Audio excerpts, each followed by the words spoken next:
Maror, the bitter herbs. We eat the bitter herbs to remember the ruthlessness and the harshness of the Israelites' experience being enslaved in Mitzrayim. What I love about our tradition is that it says that we should honor and recognize all of our emotions, that bitterness, which many of us have experienced as well, is not something to hide from, but rather we can find ways to make it sacred.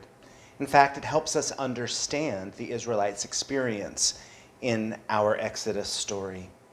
Rabbi Bunham asks the question of, shouldn't we have eaten the matzah after the bitter herbs? The matzah represents the freedom, whereas the bitter herbs represents their experience of being enslaved. And honestly, he has a good point, but he then continues to teach that it was only until the Israelites heard Moses speak about freedom that they recognized how bitter their experience had been.